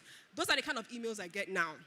I don't have to apply for anything. And that's because I have built my brand in such a way that you see the value already. I'm talking about how important it is. I'm networking. I'm affiliated to so many global organizations. And that way it's easy for them to offer me opportunities without having to say anything. Now, in closing, these are the ways you can build your brand. So these are brand building activities. Collaborate, like I've said before, collaborate with other brands. If you have shoe brands and you're a dressmaker, you can collaborate with them. Right now, I'm even sharing a space with an accessory designer, right? So collaborate with people, attend events, then apply for funding. You say, okay, now if I ask you, you say you need funding. How many grants have you applied for? How many? How many? What are we talking about? You need funding. You're not even applying for the funding you need. So how do you need funding, right? So you need to apply actually for these opportunities. Apply to them. And someone said, oh, where can I find them? I see people winning grants here and there. Where can I find? Go to the internet. Search grants in Nigeria. How difficult can that be? Search grants in Nigeria. Grants for creative people in Abia State. Grants for shoemakers in wherever. It's easy. Just search anything you want on the internet. And you find those platforms and you apply. Apply for them. That's how you get results. Even if you don't get results the first time, keep applying. So many of these opportunities I got is because I applied consistently. Sometimes I don't even get them the first, second, third year. Sometimes I get them immediately. So just keep applying. Whatever it is you want collaborations, write to the people. Write to them. Tell them you want to collaborate with them. This is a value you have to give. All right? Then attend industry events, of course. Host your own events. Host your small events. It can be an Instagram live. Host small events. It can be a tea party. It can be a showcasing your collection with 5 friends. Do something small and then promote it. Give it a name. The launch of the so-and-so shoe in Nigeria. It's just you and your 5 friends having tea. That's the event. Promote it. So launch your small events. Create activity. Let people know what you're doing. And then volunteer, like I already said. So volunteer to other platforms. The last slide, please. I think that's the last slide, actually. So volunteer. So in closing, I'd like to say that it's important that you do all of this so that people who want to fund you will actually see your work, right? Apply for these funding opportunities. There is no way they can come to you if you're not actively looking for them. So nobody sits down in the UN office and say, oh, I think there are people in Aba. I think I should go and look for some people to fund in Aba, right? And then they'll come to your shop and say, I think you need money. Take money. Nobody does that. You have to keep applying and showing them that you have the best shoes, that you have the best clothing, that you have the best, baking outfit in Aba. You have to continue to show them. And how do you even do that? Package what you do. It can be a Word document in a presentation, just like I've done, right? Package what you do. Talk about your value, the solution you're bringing, the problem you're solving. Package all of that so that when these opportunities come, you can send it to them and let them know that you're the best shoemaker in Aba and you need 7 million naira now from this opportunity, or you need $10 million now to build a factory. But you have to be able to, learn how to pitch your business. As creatives, we are really just bent, or we're really buried in the craft of our work instead of the business of our craft. And that's where the problem is. We're not able to scale because we are just making shoes and sewing and drawing, and we are ignoring the main part of the business which we need to scale, all right? So understand from today that you need to understand how to pitch your business, you need to understand how to attract funding, you need to understand how to project your value to be able to scale. You cannot be on the sewing machine forever. You cannot be baking bread, mixing the flour by yourself forever. You need to learn how to project your business, all right? On that note, thank you very much. I understand my time is up.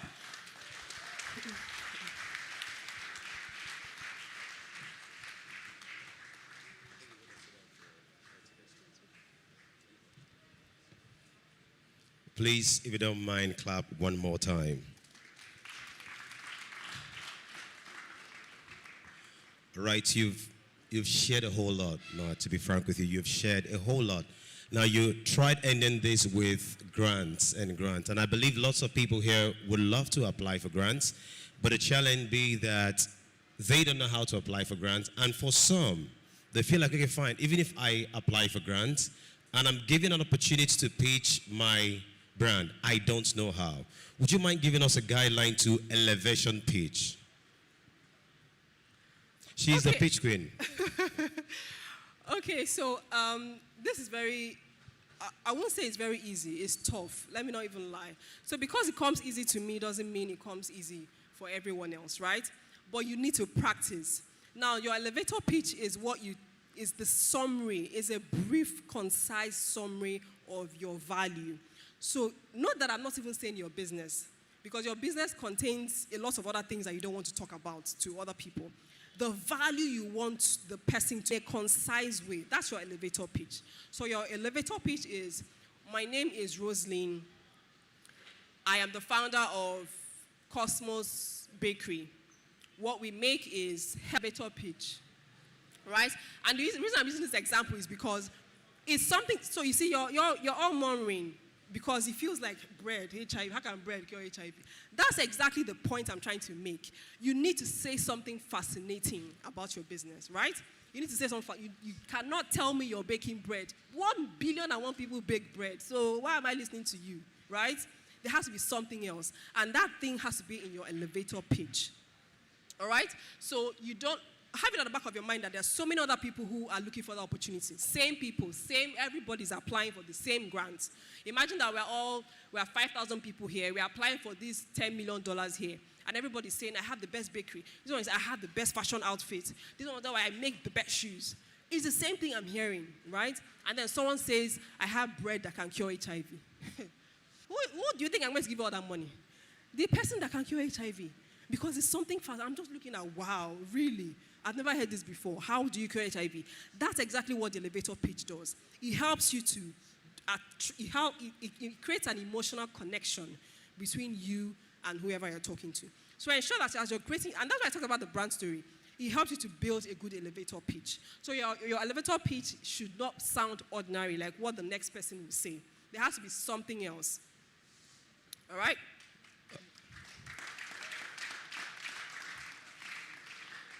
All right, still on the elevation page, somehow you touched creating unique selling proposition whilst we're talking about elevation page. And I've seen people, fashion designers, tailors, let's assume they make shirts and you ask them, you ask them how much, they say stuff like 10,000 or whatever. And you go like, what do you mean? 10,000. Mr. Okay and Sons makes shirts for 2,000, fashion designer. Awesome. So I say this because this is also what I've done, right? So I'm not telling you what I read in a book or what I was taught in business school. This is my experience. Everything I'm telling you is my story, right? I don't talk to people about how beautiful, I make you look. But that's not what I'm going to be telling you, because all of you, tailors here and fashion designers here, you also make, people look beautiful, right? But because I don't want to say what you're saying, and because I want to be tops, I want to be number one. So if I'm going to pitch my fashion business anywhere, hear what I'm saying from somebody, and with that you can take away what you need to take away. So water is invasive. It grows whenever it rains. Yeah, exactly. So that weed causes a lot of environmental havoc. It's a threat to them, right? Again, boat transport operators, because in Lagos, we use a lot of boat transport. So boat transport operators cannot work during, rainy season because of water hyacinth. So there's a lot of hazard it causes. So what I've done is I've collaborated with another social enterprise who upcycles this water hyacinth. So they not only upcycle water hyacinths, they also upcycle coconut shells. So the coconut shells you see around, they use them to make buttons and other. Found them out, and I went to pitch to them that we can work together. I started using their panels, the water hyacinth panels. It looks like a showcase. I started using them, infusing them into my collections. And that way, in fact, I exhibited that collection at the UN Assembly, the United Nations General Assembly. And since then, I have so many people from New York asking me for that piece. And that's been the case since 2017 till today, right? And I use that a lot because that's a unique selling point. It doesn't mean that's all I do. I make normal dresses like every other person, right? It's probably even 30% of what I do. But that's the unique thing I would tell an investor, and it's tickling already, right? You have to say something that's fascinating. Don't tell me what I already know, what every other person knows. Tell me something I don't know, something that will make me, wonder how you do it, if you're Jesus, right? And I talk about it in this manner. I live in Lagos State, and there are there are so many waterways. There are even about 15 hectares of water area in Nigeria covered by water hyacinths. So imagine that before now, water hyacinth is a hazardous material, or is a hazardous plant. So what we've done now is we have all these water hyacinths harvested and processed, and we now use them to make fashion. So in this case, ordinarily the fishermen who cannot fish now harvest these materials for us. Boat transport operators who could not move around now harvest this water hyacinth for us and make something out of it. Now, we've empowered over 300 women in Badagry who are weaving and processing this material. So what we've done essentially is that we've created a whole new economy out of an environmental hazard. So when I'm talking about it, I'm not telling you how beautiful the dress is. I'm talking about the other value that you can get out of my fashion business. And that's not because I don't make beautiful dresses. That's because I want to say something else that you've never heard in your life. Right? So that's why I'm always winning. Yes, I'm always winning, right? I'm always winning opportunities because of this singular story. And it's true because this also impacts a lot of people. So if the UN is funding me, they are funding 300 other women, right? Because I'm not going to put the money in my pocket. I'm using it to fund these women to continue to produce this material. So you see what that means. So when they see when they see the work that you do, you don't need to ask for funding. It's very easy. They'll fund you because they can see the impact of your work. So you need to go beyond making beautiful dresses. Make beautiful dresses, make beautiful shoes, but there has to be something else that can drive the kind of opportunities that you seek. All right?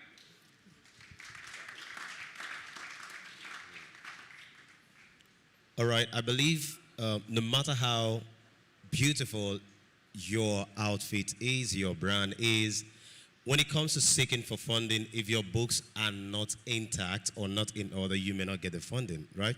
So, and I also think that the kind of books that a ready-to-wear tailor keeps should be different from that of a bespoke tailor.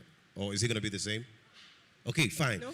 Okay, can you talk to the bespoke tailors in this place? Because I think some of them, I've had time to talk with some. Can you tell us the kind of books they should keep so that they can attract the kind of funding they want to? Okay, great. So I do bespoke until next year. I'm actually just stopping bespoke now. So until next year, I still do bespoke as of today, right? And the reason I'm even stopping is because I don't want to die. I don't want to die now. Bespoke is so tough. I don't know how you guys do it, but it's draining. I'm drained. And that's exactly why I'm moving from bespoke to ready to wear from next year. Now, how have I been able to access funding even with my bespoke, tailoring over the last 3 or 4 years? It's very easy. And people, see, to be honest, right, investors or whichever organization wants to fund you is not expecting you to have the most elaborate financial statements. Nobody's expecting you to have the most elaborate financial statements. It could be just one-page document that states that's your income statement. It could be just one page. What you're making in year 1 or in month 1. Let's say you're just 6 months old, or let's just say 1 year for the sake of this calculation. In quarter 1, what you made in quarter 1, what you made in quarter 2, what you've expended, your profit, it should be really as easy as that. If you're just starting, you're not a big business. Nobody expects you to have the most robust financial statement. That's the truth. All right? But the thought of it will scare people. Applying for this fund, they're asking for financial statement or income statement. Where do I get that? I don't have. You don't even know. You say you don't have. But you can create it in 5 minutes. You have been selling, right? You have somewhere you write down your sales. Transport all of that into a spreadsheet or even a Word document. Don't give yourself headache. Put a table in a Word document. Let that be your income statement. You can even Google income statements. You will see simple templates you can use. Everything you need is already available. Just input your numbers there. It's even on Canva, the regular Canva we use to design flyers and all of this. You can even find income statement there. The very simple pages or very simple designs. Just input your numbers there. What you've sold in the month. I've sold 5 white shirts in a month. You put it there. Revenue for the month. 5 white shirts. Revenue for February. 3 yellow shirts. It's very. You don't need to go to KPMG to do all of that. And that's what you need to access funding as a new startup. Nobody expects you to have anything more than that. So even if you're making bespoke, of course, how many customers have you had in quarter 1? The 3 people who came or the 30 people you've attended to, how much did they pay? The income that came, the expense, and then your profit. That's all you need at this stage. And if you don't put it together now, it will be a lot difficult when you start seeking even external funding, when you start seeking equity investment, or when you start seeking for bigger opportunities. It will be a lot difficult because by then, you will now need robust financial statements. But for now, please start with the simple ones. You have them written down somewhere. Just create a spreadsheet and put them one by one. And make it a habit, even if you don't have that habit now. So that every month, you review that spreadsheet, add the details for the new month. That way, it's easy for you to cultivate that culture. And you have your books always up to date. All right, thank you so much. We're going to stop at this moment. Please put your hands together for her. We don't have much time again, so we're going to stop here. But I'm glad to announce to you that she came with one of her top-selling books, Pitch Mastery. It says a startup founder's blueprint for a winning business pitch. So I think if you're in business, you need this book. If you want to pitch your brand, okay, she wants to talk about it herself. Give me my book. Okay, so I wrote this book in 2020 during COVID, right? And it took me actually 2 years, because since 2019, I've been writing this book. So remember I talked about the global CBC that I won. And I was the first African to be on that stage, or to win an award on that stage. And I thought that, you know what? There's nothing these people are doing that we can't do, right? We just need to know how to project our businesses. And they are creative businesses, right? They make shoes, hair, bags, tech, the same thing that we do, right? So why are we not there? Why are we not winning all these millions of dollars? Why are we not growing? So it's the same people like you and me, right? And that's why I said, you know what, as soon as I get back, I'm going to put this together and start mentoring other founders. And that's exactly what I've done in the last 2 years. And because it's actually been so hectic, and I thought, you know what, maybe I should write a book and put all of that together and help other people access the opportunities that I have accessed. And like I said, I said a few minutes ago that I'm always winning. I'm always winning not because I'm always winning money or opportunities. I'm winning because even if I don't win the money, I'm winning so many other things. I'm winning the network I have come across. I'm winning the experience and the lessons. There are so many places I've gone and they've said, no, oh, I need funding, I need to collaborate with this organization. And they say, oh, no, we don't need you. But guess what? I'm learning from all those experiences because by the time I go to somewhere else, I will win, right? So I have so many cases, even the Tole Elime Foundation, I applied for 4 years. So imagine, 4 years. And that's not because I needed the $1,500. I think it was $5,000, sorry. That's not because I needed the money. In fact, the money was in their bank for over 1 year. And that's to tell you that it's not funding that you need. You don't need funding, right? You need people. You need networks. So now I'm a member of the community, and it's very easy for them to offer me opportunities, and they have a global network of opportunities every day for their alumni. So I used this book to help a lot of people, and I'm sure some people here as well got into that foundation because of the guide I created. So if you need to learn how to access opportunities that will help you to grow, sometimes it's not really about selling 100 shirts. You can sell 100 shirts, but people still don't know you, right? You need more than the 100 shirts you're selling. You need the network. You need opportunities that will help you to scale, all right? Now, buy this book. This book is ordinarily $7,500. I don't sell it, anywhere else because the people who buy it don't ask me why it's expensive. And they buy it because they need it. So imagine people who are pitching for 10 million naira, pitching for 5 million naira. They're not going to be asking me, oh, why is a book 7,000 naira? Nah, they know what they're looking for, right? Yeah. So I've had so many testimonials from the book, but because we are here, I'm going to be giving it as a discount. If you're interested, you can speak to them at the back and get the book. It tells you exactly how to pitch your business, how to craft an elevator pitch as a creative business. It tells you how exactly to look for funding, where to look for funding, the kind of people you should collaborate with. It talks about even crowdfunding. It talks about partnerships, pitching for partnerships. Sometimes you don't need people to pay you money. One partnership can land you, to where you're looking for it to be. So it's really just a blueprint for new startup founders if you want to learn how to attract opportunities. Thank you very much on that note. All right, thank you so much. Please put your hands together for her as she goes back to her seat. Thank you for that moment, for sharing it with us.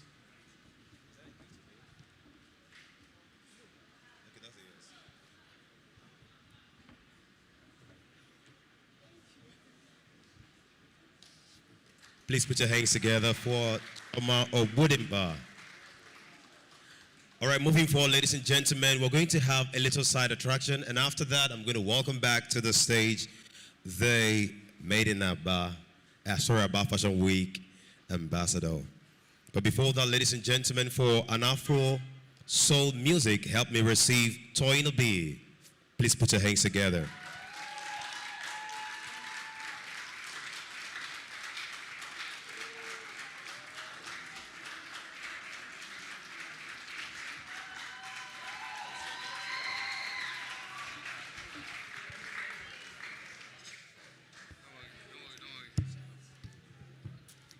Good evening, everybody.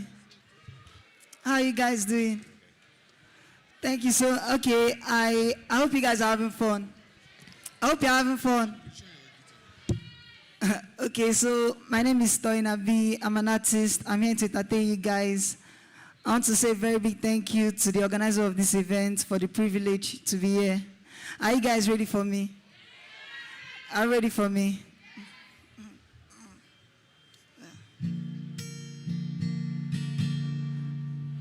Engineer, I need more volume in my guitar. Are you ready now? Okay.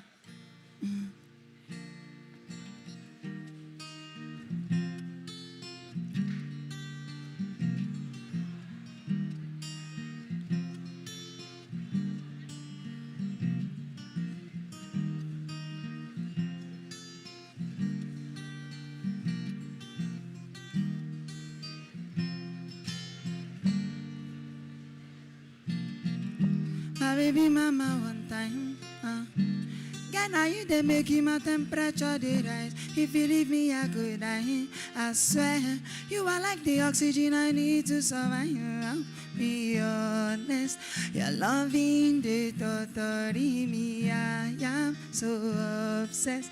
I want to shop your unkwabi ulen. Your body they make me see you ulen. Open I make I see you love. Give me love one thing. Can you make a bad man sing?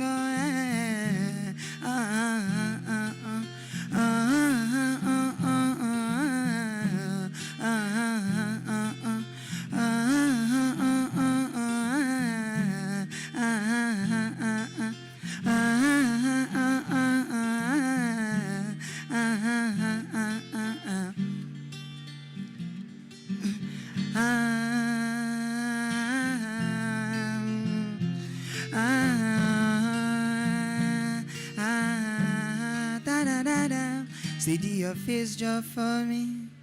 I wanna take a picture so this could last longer for me. Take my secrets, got it like precious money. I never wanna hear you quiet, so I write songs for you. And I write songs for you. Cause I believe, yes I believe, I follow for you like a thief, freaking the knees. Cause when I see you, I feel to steal the keys to your heart again. Yeah. Cause I believe, yes I believe, I follow for you like a thief, freaking the knees. Cause when I see you, I feel to steal the keys to your heart. Let's go everybody, let's go see. My baby bad, my baby good, my baby all the things I need. My baby boss up the silence, so my baby boss up the silence, so my baby bad, my baby good, my baby all the things I need. My baby boss up the silence, so my baby boss up the silence, so let's go see.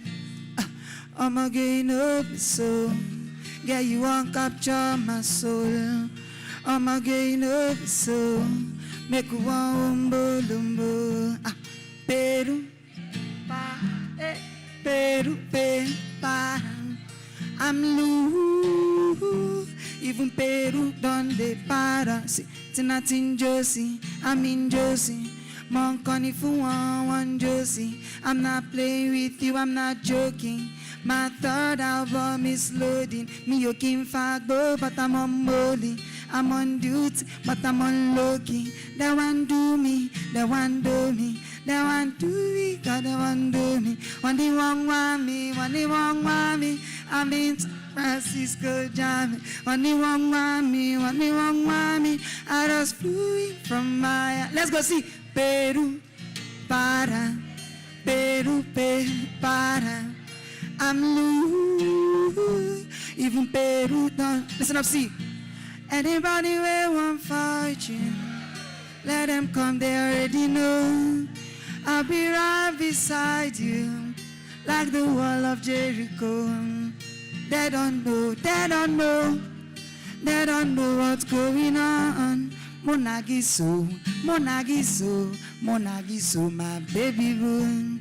I'll be a soldier for you, I'm getting better in Kung Fu. You should know I got you, but you don't need to got me too. I'll be right beside you in anything that you do.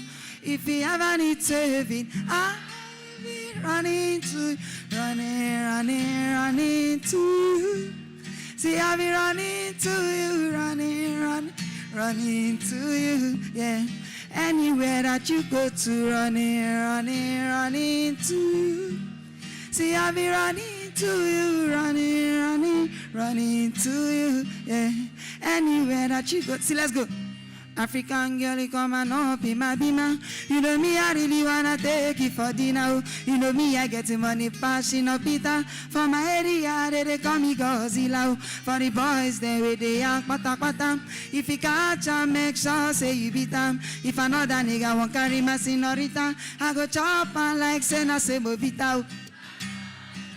Yeah. Oh, yeah, boys like you. Finna give her the touching and the loving as she need ya. Biggie back away, they make a bad man shut to Roma. Philomena do the dirty wine for that corner. Don't fit to leave you for any reason. I want to invest in your body, oh, oh. I want to invest in my money, oh, oh. You know, say now you are go marry, oh, oh. How many picking we go bunny, oh, oh. This our love no go funny, oh, oh. Me I no go play with my shawty, oh, oh. Anytime I look at your body, oh, oh. Now you they make me the honey, oh. Shawty, yo, your love they make me go down low. Waiting I go do without your love. Please, ave, my energy, ave. Say waiting back, be pro bang bang, please, ave, my energy, ave. Say waiting back, be pro bang bang. Okay, so this song here is for my ladies here. Are you guys ready for me? Are my ladies here this evening? Now let's go see. See, girl, you know I had to go to war for a word for this words for you. But if I had to put a mind out in a person, enough for you. See, ain't nobody know the cause of my matter. Cause of my matter is in my shawty. Anybody underestimating the matter? Tell the man saying don't know my shawty. If you need a fire, I'll be your lighter. Please be judging, put me on trial. If you think I'll hurt ya, put me underwater. Pick me to curtain. I done it cause I love you. Can't you see that I love you? Can't you see, say, I love you? I love you. I love, you know I'm a bad man, you know I'm a rasta, you know I'm a fana, you know I do ganja, but you they make me calm down, you they shake my dada, you they cut my sandals, you they off my lantern. I used to be a brutal, goose for a gruta, yali I'm a rasta fina, you they make me cool down. See anybody want a point and make a shoot them. Gala be wa alaman, body man chuka. If you need a fire, I'll be your lighter, please be judging. Put me on trial. If you think I'll hurt ya, put me underwater. Take me to go. Excuse me, ma. Please, what's her name? What's the... Sorry? Chioma, okay. Let's go. Are you ready for me, Nancy? So, Miss Chioma, you can cut my hair if you want to. Because when it grows back, you're the one I run to. You're my oxygen, you're my O2. Me, I can't deny you, cause anytime I see you passing by, see blow my mind, see you one of a kind, oh yeah. See you're an angel in disguise, oh yeah. Cause I love you, oh na na, yeah. See, let's go see. I'm going on the world now. I'm drinking Hennessy now. I hope you see now. Say you don't bust my eyeglass. You don't scatter my plans. See my eye, I don't blind. Put me for ambulance. See what you did to me. See what you did me, bitch. See what you did to me. God save me, please. Yeah. I know you want me now.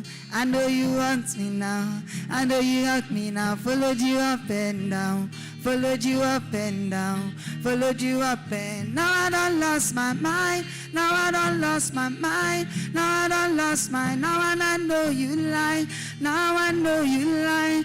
Now I know cause the doctor said up. That's right. Now I'm lost in this and beside.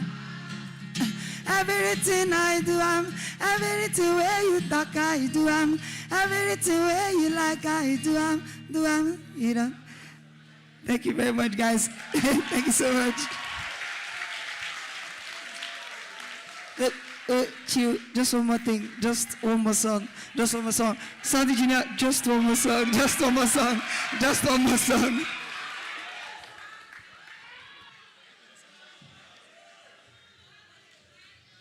All right, thank you so much for that. I believe he thrilled you. That's why you are making some noise. So if you don't mind, make some noise for him one more time. All right about now, I'm going to welcome back to the stage to take this masterclass to the climax of it. I'm going to welcome back to the stage the first speaker for today, Mr. Evans Akere. Please put your hands together for him. Come on now, put your hands together for him. You are phenomenal, sir. Thank you so much. And welcoming the second speaker, don't forget that her book is on sale for 5,000 just for today, and because of her love for Abba Fashion Week. It goes for 5,000 naira. Please help me, Abba, and receive at this moment, Chioma Obudimba.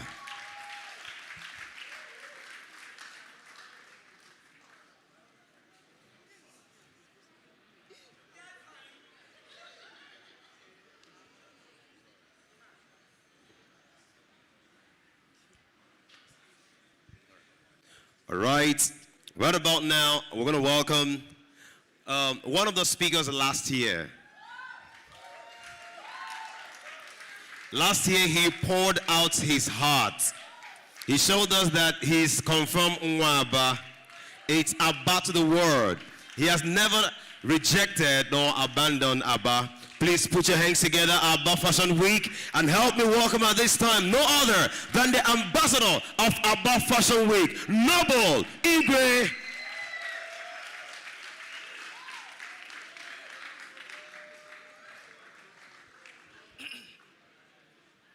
So na di tumazi, tenu mazi, nde wafo, nkamonage, dabri. Hello, I'm home, right? So when Choma was talking, she claimed to be an Aba girl. If you're in this room and you live on the same street where Choma grew up, please raise up your hand. I don't mean her family. If you're in this room and you grew up on the same street with her, let me see your hand up. Danny.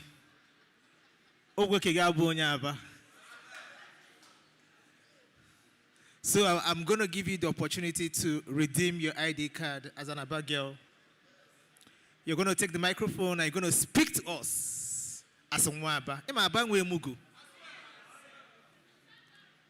She said, don't do that. So Choma,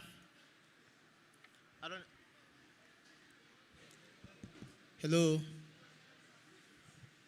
Are you an Aba girl?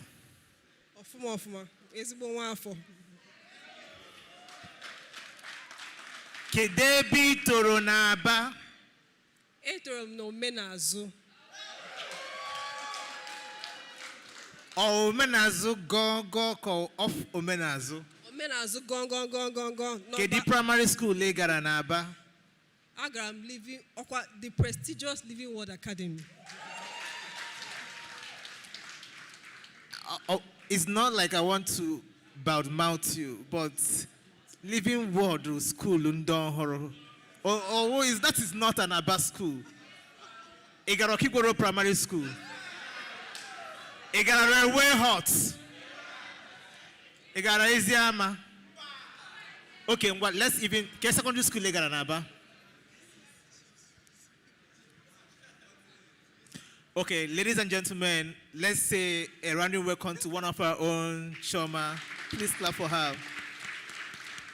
Mr. Vance, your mic is over there. I didn't ignore you, but it's always a pleasure when you see one of us who is doing amazing things. And I always say this to a whole lot of people. I was born and I was brought up in this town. I went to Rewell Hall Primary School. I went to National High School before I left to try other schools outside of Aba. But every single thing that I've learned and everything that I am in this life, I learned from the streets of Aba. I was born to be an Ajibo. Manabaram Kuso. Atoton Rubber. So every single thing that I made, every single one of us, an Aba person, it's in me. We've left for Aba, we moved to Lagos to preach the Aba gospel, but we have continued to be a huge ambassador of everything that is made in Aba, which includes every single one of us sitting in this room right now. So I'm not going to, a lot of questions that people have asked them, so I'm going to try as much as possible to simplify it, because I also noticed that a whole lot of you might think that we've not carried you along. And this, what I'm saying this is also Evans, right? A huge number of persons in this room are models, right? And when we are speaking, a whole lot of you might think that we didn't take your job into consideration, right? And for that, Ibrahim Nonala, we are sorry. And we will try as much as possible in this section to incorporate that and to also give you ideas and the things that are specific for your industry. So, Mr. Evans, we in Aba want to know why you have decided not to work with models that are in Aba, living in Aba, who have great bodies, who can sell your clothes, and how we can make that happen going forward.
Senior Fusion, and Senior Fusion is more of a youthful brand, you know, with lots of color, very youthful and all.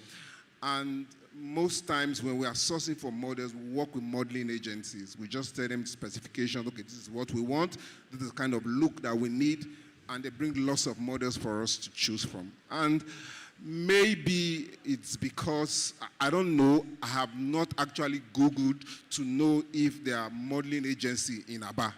I don't know. But now that Noble Igwe has said it, I think we'll also look into that. Because what we usually do, we have a modeling agency that we work with. And at times, we also go out to look for modeling agencies. But if there's a reputable